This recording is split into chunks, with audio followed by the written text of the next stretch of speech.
Hello dear students, स्वागत है आपका अपने YouTube channel excellent study classes में। स्टूडेंट्स, आज हम पढ़ेंगे क्लास 12th हिंदी का सबसे महत्वपूर्ण गद्यांश। ये गद्यांश आपके बोर्ड एग्जाम के लिए बहुत ही इंपॉर्टेंट है।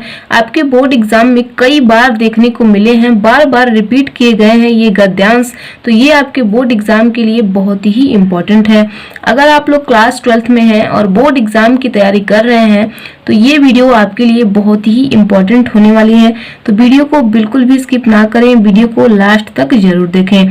स्टूडेंट्स, इस वीडियो में हम सबसे महत्वपूर्ण गद्यांश देखेंगे और गद्यांश को हल करने का सबसे बेस्ट तरीका बताएंगे, ताकि आप अपने बोर्ड एग्जाम में गद्यांश को हल करके पूरे के पूरे नंबर प्राप्त कर सकें, यानी कि 10 में 10। ठीक है, गद्यांश आपके बोर्ड एग्जाम में 10 नंबर के पूछे जाते हैं।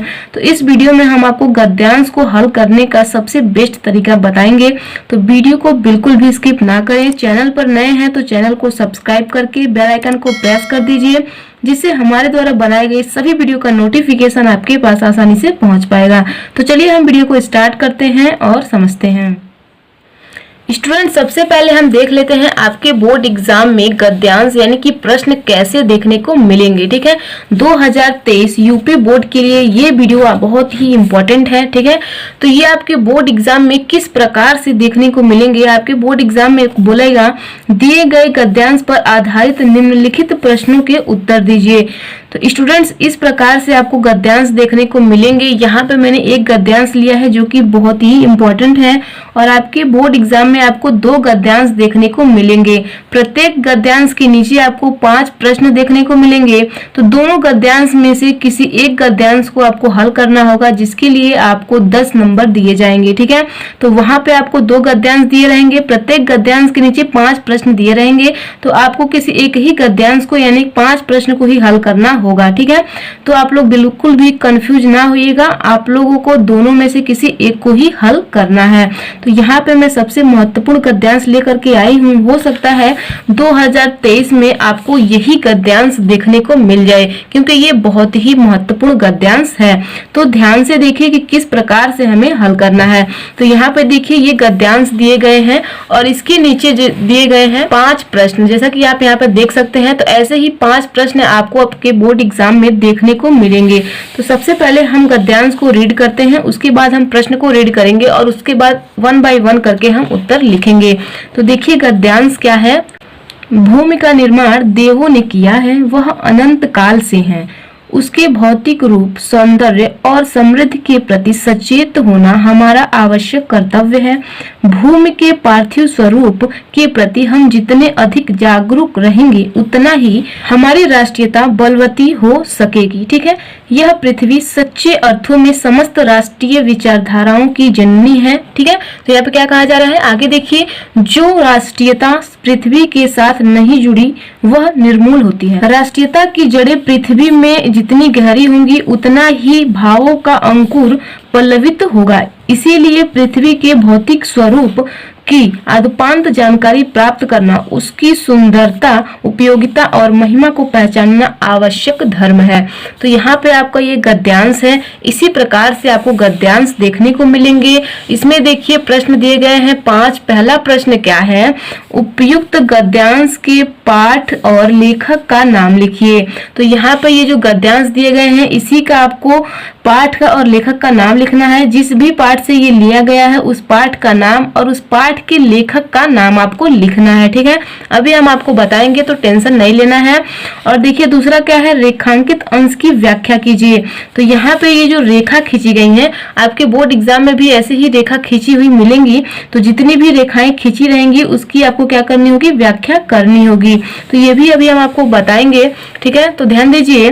तीसरा प्रश्न क्या है, किस प्रकार की राष्ट्रीयता को लेखक ने निर्मूल कहा है। ठीक है, तो ये क्या है, निर्मूल है। तो निर्मूल कहा है, तो ये तीसरा प्रश्न जो है, इसका उत्तर आपको कहाँ से मिलेगा, इसका उत्तर आपको इसी में से मिलेगा। तो टेंशन नहीं लेना है, इसका उत्तर आपको याद नहीं करना होता है, इसका उत्तर आपको इसी में से मिल जाएगा। और चौथा देखिए, यह पृथ्वी सच्चे अर्थों में क्या है। तो इसका भी उत्तर आपको याद नहीं करना है, आपका इसी में मिल जाएगा। ठीक है, अब यहाँ पे ध्यान दीजिए, यहाँ पे पांचवा क्या कह रहा है, भूमि का निर्माण किसने किया है और कब से। तो इसका भी उत्तर आपको इसी गद्यांश में से मिलेगा, तो टेंशन नहीं लेना है। चलिए अब स्टेप बाय स्टेप हम सभी प्रश्नों को हल करते हैं और आपको बताते हैं कि किस प्रकार से आपको लिखना है। तो जैसे ही आप गद्यांश को देखें तो सबसे पहले आपको गद्यांश को रीड करना है, उसके बाद आपको प्रश्न को देखना है कि प्रश्न क्या पूछ रहा है। तो प्रश्न को भी आपको एक बार पढ़ लेने हैं। ठीक है, उसके बाद आपको प्रश्न नंबर डालना है अपनी नोटबुक में। स्टूडेंट बिल्कुल आपको हम बेसिक से बता रहे हैं, तो बिल्कुल आप लोग ध्यान दीजिए। तो सबसे पहले आपको प्रश्न संख्या डालना है। इसमें मैंने प्रश्न संख्या नहीं डाला है, लेकिन आपको बोर्ड एग्जाम में जो है तीसरे नंबर पर देखने को मिलेंगे। ठीक है, जिस भी नंबर पर देखने को मिले आपको वो यहाँ पे डालना है। तो सबसे पहले आपको लिखना है प्रश्न नंबर। ठीक है, ये जो भी हो, मान लीजिए ये 3 है तो आपको 3 डालना है। उसके बाद आपको जो है हाईलाइट कर देना है। तो यहाँ पे आपको स्केल का प्रयोग करना है। ठीक है, हाथ से मत कीजिएगा, आप लोग स्केल से कीजिएगा। अब यहाँ पे आपको डालना है उत्तर। ठीक है, तो उत्तर डालना है। अब यहाँ पे आपको लिखना क्या है, यहाँ पे ध्यान दीजिए। आपका ये जो गद्यांश है, इस गद्यांश में जैसे जो पहली लाइन है इसमें से आपको 2-3 शब्द उठा लेने हैं, और यहाँ का जो सबसे लास्ट वाली लाइन है इसमें से आपको 2-3 शब्द उठा लेने हैं। इससे क्या होगा, आपका जो एग्जामिनर है जो आपकी कॉपी चेक करेंगे वो समझ जाएंगे कि आपने किस गद्यांश को हल किया है। ठीक है, तो 2 गद्यांश आपको इसमें दिए रहेंगे, तो आप जिस भी गद्यांश को हल कर रहे हैं उसकी जो पहली लाइन है उसमें से 2-3 शब्द उठा लीजिए, और दूसरी जो लाइन है उसमें से 2-3 शब्द उठा लीजिए। ठीक है, तो मैं यहाँ पे लिख देती हूँ भूमि का निर्माण और धर्म है। ठीक है, तो इस तरीके से आपको लिख देना है। तो यहाँ पे आप लिखेंगे भूमि का निर्माण। उसके बाद आपको क्या करना है, डैश डैश कर देना है। डैश डैश करके लास्ट का जो वर्ड था क्या था, धर्म है, तो हम यहाँ पे लिख देंगे धर्म है। तो इस तरीके से आप जरूर लिखिएगा। ठीक है, उसके बाद आपको क्या लिखना है, अब यहाँ पे आप अपना प्रश्न देखिए। तो यहाँ पे जो प्रश्न है पहला नंबर क्या है, उपयुक्त गद्यांश के पाठ और लेखक का नाम लिखिए। तो यहाँ पे आप अपना पाठ लिख करके चैप्टर का नाम भी डाल सकते हैं, यानी कि पाठ का नाम, और लेखक लिख करके लेखक का नाम लिख सकते हैं। और यदि आप संदर्भ डाल करके पाठ और लेखक का नाम लिखते हैं तो बहुत ही अच्छा है। तो मैं यहाँ पे आपको संदर्भ लिख करके बताती हूँ। ठीक है, तो किस तरीके से आपको लिखना है, संदर्भ ऐसे करके आपको ब्लैक पेन से ही लिखना है, हेडिंग भी ब्लैक पेन से ही डालना है। आपके बोर्ड एग्जाम में आपको ब्लैक और ब्लू पेन का ही यूज करना है। ठीक है, तो यहाँ पे आपको संदर्भ में पाठ और लेखक का नाम लिखना है। ये गद्यांश जिस भी पाठ से है उस पाठ का नाम और उस लेखक का नाम लिखना है। ठीक है, तो चलिए लिखते हैं, प्रस्तुत गद्यांश। ठीक है, प्रस्तुत गद्यांश हमारी, ये नहीं है। ठीक है, प्रस्तुत गद्यांश हमारी पाठ्य पुस्तक हिंदी के राष्ट्र का स्वरूप। ठीक है, क्या डालना है आपको, राष्ट्र का स्वरूप नामक पाठ से लिया गया है।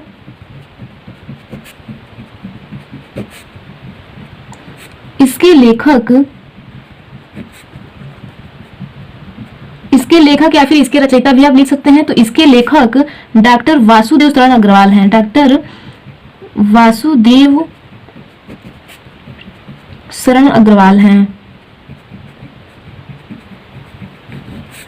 तो इस तरीके से आपको संदर्भ लिखने हैं। सॉरी आप लोग इसको देख नहीं पा रहे थे, लेकिन आई होप आप लोग अच्छे से अब देख पा रहे होंगे। तो यहाँ पे आप देख सकते हैं मैंने लिखा है प्रस्तुत गद्यांश हमारी पाठ्य पुस्तक हिंदी के राष्ट्र का स्वरूप। यही जो है चैप्टर का नाम है। ठीक है, तो चैप्टर का नाम जो है आप चाहे तो ब्लैक पेन से डाल सकते हैं। ठीक है, या फिर इसको हाईलाइट कर सकते हैं। ठीक है, या फिर इन्वर्टेड कामा में बंद कर सकते हैं। तो आप यहाँ पे अगर ब्लैक पेन से लिखते हैं तो बहुत ही अच्छी बात है। चैप्टर का नाम, उसके बाद नामक पाठ से लिया गया है। इसके लेखक डॉक्टर वासुदेव शरण अग्रवाल हैं। तो इसको भी आपको क्या करना है, इन्वर्टेड कामा में बंद कर देना है और ब्लैक पेन से लिखना है। मैंने ब्लू पेन से लिखा है, आप ब्लैक पेन से लिखेंगे तो और भी अच्छी बात है। ठीक है, तो ये जो आपका पहला था उसका आंसर हो गया है, यानी कि संदर्भ ये हो गया है। तो आपका ये जो प्रश्न था पहला, उपयुक्त गद्यांश के पाठ और लेखक का नाम लिखिए, तो ये आपका हो चुका है और आपके 2 नंबर जो है वो हो चुके हैं। ठीक है, अब दूसरा क्या है, रेखांकित अंश की व्याख्या कीजिए। तो यहाँ पे जो रेखांकित अंश है इसकी व्याख्या करना है। यहीं पे बच्चे बहुत कंफ्यूज होते हैं, तो आइए हम आपको बहुत ही सरल तरीका बताते हैं। तो सबसे पहले यहाँ पे आपको डालना है दूसरा नंबर। ठीक है, दूसरा नंबर डाल के आपको लिखना है रेखांकित अंश की व्याख्या, या फिर आप सिर्फ व्याख्या भी लिख सकते हैं। ठीक है, कोई दिक्कत नहीं है, तो आप यहाँ पे सिर्फ व्याख्या लिखिए, कोई दिक्कत नहीं है। ठीक है, इसको हाईलाइट कर दीजिए। अब इसमें आपको लिखना क्या है, यहाँ पे ध्यान दीजिए, व्याख्या। यहाँ पे क्या कह रहा है, राष्ट्रीयता की जड़ें पृथ्वी में जितनी गहरी होंगी उतना ही भावों का अंकुर पल्लवित होगा। इसीलिए पृथ्वी के भौतिक स्वरूप की आदोपांत जानकारी प्राप्त करना, उसकी सुंदरता, उपयोगिता और महिमा को पहचानना आवश्यक धर्म है। तो बहुत बच्चे कंफ्यूज रहते हैं। तो सबसे पहले आपको यहाँ पे क्या लिखना है, यहाँ पे जो कहा जा रहा है किस बारे में ये संबंध है। ठीक है, किस चीज के बारे में ये संबंध किया जा रहा है, किस बारे में बता रहा है, ये आपको थोड़ा सा कॉमन सेंस लगाना है। तो इसमें जो है राष्ट्रीयता और पृथ्वी के संबंध में बात हो रही है। तो आपको यहाँ पे क्या लिखना है, यहाँ पे ध्यान दीजिए, यहाँ पे आपको लिखना है डॉक्टर वासुदेव शरण अग्रवाल कहते हैं, या फिर लेखक कहते हैं। ठीक है, नाम तो वैसे ही आपको पता है, तो नाम डाल दीजिए, तो बहुत ही अच्छी बात है। ठीक है, तो यहाँ पे आप लिखेंगे डॉक्टर वासुदेव शरण अग्रवाल कहते हैं कि राष्ट्रीय और पृथ्वी का संबंध अनिवार्य रूप से आवश्यक है।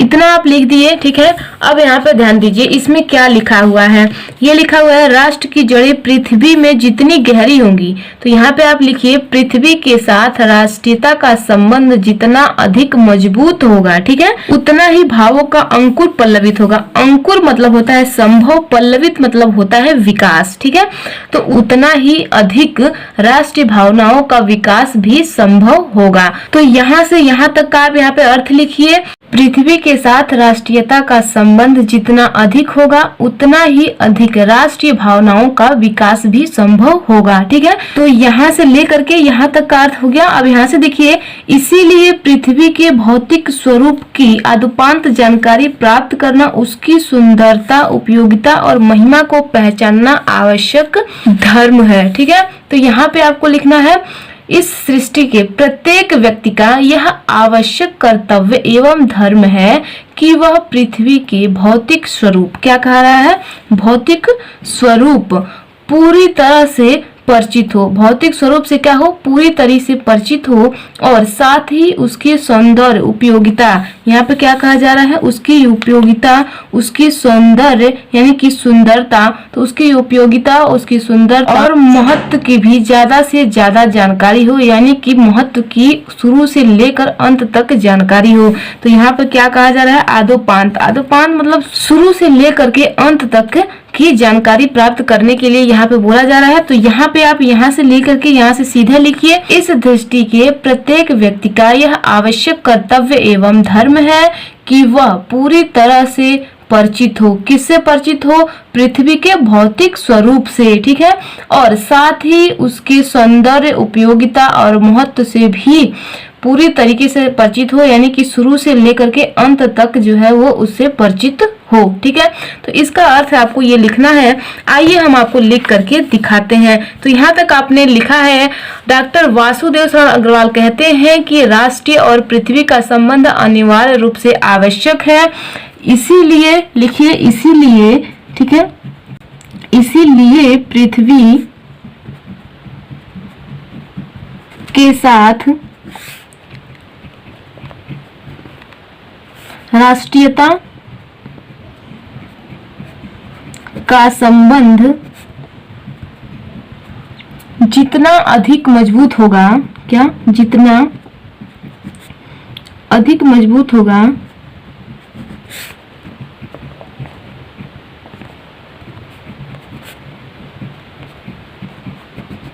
उतना ही अधिक राष्ट्रीय भावनाओं का विकास भी संभव होगा। ठीक है, तो आपको लिखना है उतना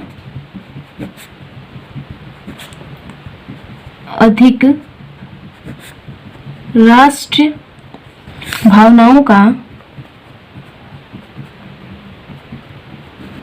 का विकास संभव होगा। ठीक है,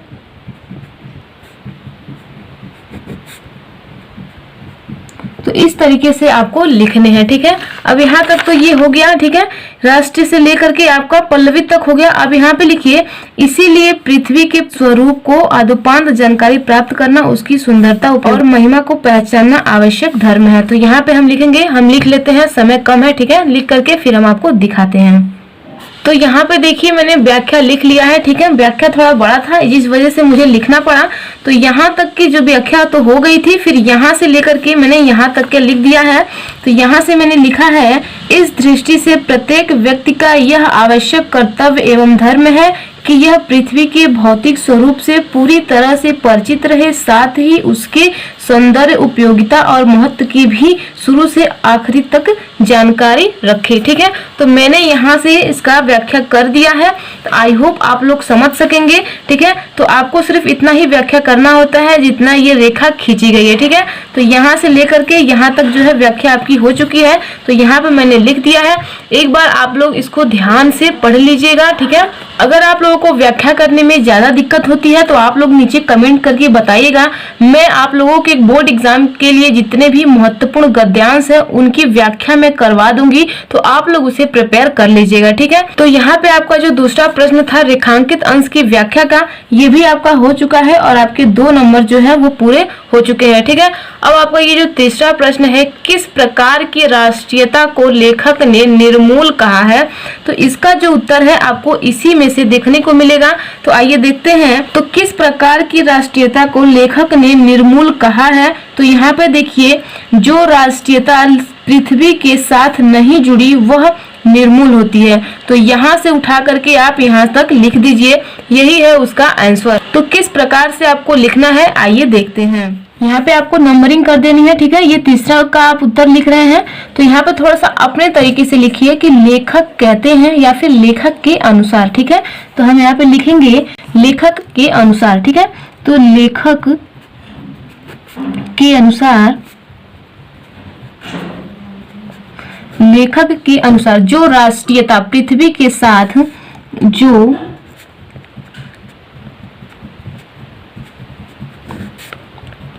पृथ्वी के साथ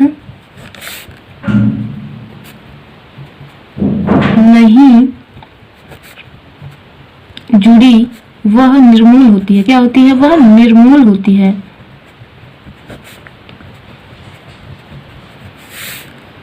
तो ये है आपका तीसरे प्रश्न का उत्तर, और ये जो आपको गद्यांश में से ही ढूंढ के लिखना होता है। तो इस तरीके से आपको लिख लेना है। तो यहाँ पे जो आपका तीसरा प्रश्न था ये भी हो चुका है और आपके 2 नंबर जो है वो क्लियर हो चुके हैं। तो यहाँ पे आप चौथा प्रश्न क्या है, यह पृथ्वी सच्चे अर्थों में क्या है। तो ये इसका भी अर्थ जो है आपको इसी में मिलेगा कि पृथ्वी जो है वो सच्चे अर्थों में क्या है। तो यहाँ पे ध्यान दीजिए, यहाँ पे क्या लिखा हुआ है, यह पृथ्वी सच्चे अर्थों में समस्त राष्ट्रीय विचारधाराओं की क्या है, जननी है। तो यहाँ से उठा करके आप यहाँ तक लिख दीजिए। ठीक है, तो यही आपके चौथे प्रश्न का उत्तर हो जाएगा। तो आइए इसको लिखते हैं। तो यहाँ पे आपको पहले नंबरिंग कर लेनी है। ठीक है, चौथा नंबर डाल लेने हैं। उसके बाद यहाँ पे आपको लिखना है, एक बार तो आपने लिख दिया लेखक के अनुसार, अब आपको जो वहां पे मिला है वही आप सीधा लिख दीजिए। ठीक है, तो यह पृथ्वी जो है सच्चे अर्थों में क्या है, सच्चे अर्थों में समस्त राष्ट्रीय विचारधाराओं की जननी है।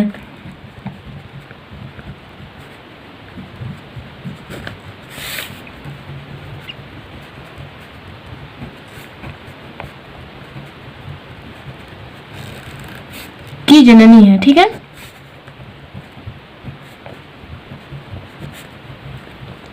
तो तो इस तरीके से आपके चौथे प्रश्न का भी उत्तर हो चुका है। अब यहाँ पे देखिए, यहाँ पे भी आपके 2 नंबर जो है वो क्लियर हो चुके हैं। अब यहाँ पे आपका लास्ट प्रश्न बच रहा है, भूमि का निर्माण किसने किया है और कब से। तो यहाँ पे भी आपका उत्तर जो है इसी में मिलेगा। तो यहाँ पे देखिए क्या कहा जा रहा है, भूमि का निर्माण देवों ने किया है, वह अनंत काल से है। तो यहाँ से उठा करके, ठीक है, ये आप 5वें प्रश्न में डाल लीजिए, यही आपका उत्तर हो जाएगा। तो आइए लिखते हैं। तो यहाँ पे आपको डालना है 5वां नंबर और यहाँ पे आपको लिखना है भूमि का निर्माण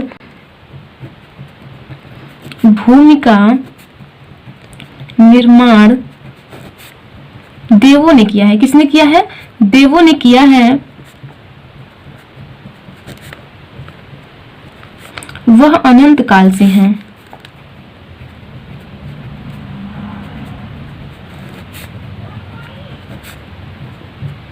तो इस प्रकार से आपके जो 5 प्रश्न है वो कंप्लीट होते हैं। ठीक है, तो ये जो आपका 5वां प्रश्न था ये भी हो चुका है और आपके 2 नंबर जो है वो क्लियर हो चुके हैं।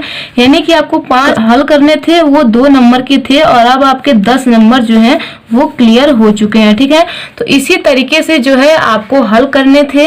स्टूडेंट्स, इन सभी जो 3 प्रश्न आपको दिख रहे हैं, इसका आपको प्रश्न याद नहीं करना होता है, इसी में से आपको देख करके लिखना होता है, इसी में आपको उत्तर मिल जाएगा।